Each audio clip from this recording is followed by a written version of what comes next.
আমি আজকের সন্ধ্যায় আপনাদের সাথে আলোচনার জন্য সূরা ফাতিহাকে পছন্দ করলাম। কেউ কেউ হয়তো অবাক হচ্ছেন সূরা ফাতিহা নিয়ে কথা বলার জন্য ওনার কেন 3 ঘন্টা সময়ের প্রয়োজন। শীঘ্রই এর উত্তর পেয়ে যাবেন আশা করি। আমি যেটা করতে যাচ্ছি তা হলো আপনাদেরকে সূরা ফাতিহা সম্পর্কে এমন কিছু বিষয় জানাবো যা আপনাদের কোরআনের আরও কাছাকাছি আসতে এবং কোরআনের প্রতি বাকি অংশকে নিয়ে একটু ভিন্নভাবে ভাবতে সাহায্য করবে। সম্ভবত আমি আর আপনি এর প্রতি যতটুকু মনোযোগ দিতাম তার চেয়ে একটু বেশি মনোযোগ দিতে পারবো। একটা ব্যাপার হলো আমি এই ভাষার একজন ছাত্র। শুধুমাত্র আল্লাহ তাআলা কি বলেছেন তা নয়, বরং কিভাবে বলেছেন এবং আর কিভাবে এটা বলা যায়, কিভাবে আমি বলতে পারি আমি আল্লাহর ভালোবাসা আর দয়া সম্পর্কে যা চরম প্রচণ্ড, যা ঠিক এই মুহূর্তে হচ্ছে এবং যা স্থায়ী, সবগুলো ঠিক একই সময়।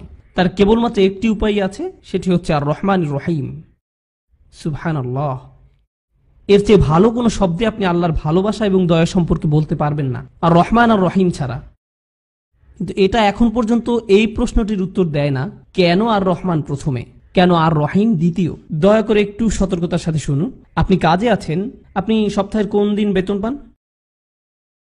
ও, মাসের শুরুতে। ঠিক আছে, তো এখন মাসের শুরু এবং আপনার বস অফিসে নেই। আপনার অফিস ত্যাগ করার কথা 5টায়, ইতিমধ্যে 4:45 বেজে গেছে আর আপনি এখনো বেতনের চেক পাননি।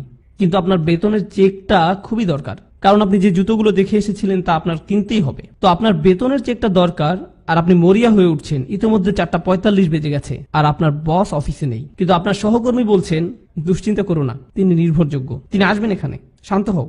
এখন 4:48 বাজে আর আপনার সহকর্মী বলছে, দুশ্চিন্তা করো না, তিনি আসবেন এখানে, তিনি নির্ভরযোগ্য, তিনি নির্ভরযোগ্য। আর আপনিও অনেকটা এরকম।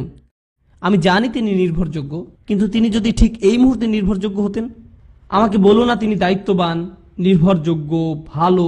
আমি এটা শুনতে চাই না, কারণ এটা তার গুণ, কিন্তু এটা এই মুহূর্তে প্রয়োজন হচ্ছে না। যখন আমি বিপদে পড়ি, আমার সাহায্য দরকার হয় কখন? ঠিক সেই মুহূর্তেই।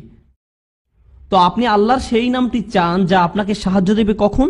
প্রথমে ঠিক এই মুহূর্তে, আর তারপরে আপনি অন্য নামটি চান, অন্য নামটি যা আপনার ভবিষ্যতের তত্ত্বাবধান করবে। যখন আল্লাহ বলেন আর রাহিম, এটা স্থায়ী, ঠিক, যা ভবিষ্যতের একটা নিশ্চয়তা দেয়। কিন্তু আল্লাহ যখন বলেন আর রহমান, এটা তাৎক্ষণিক, এটা আপনার তাৎক্ষণিক প্রয়োজনের তত্ত্বাবধান করছে।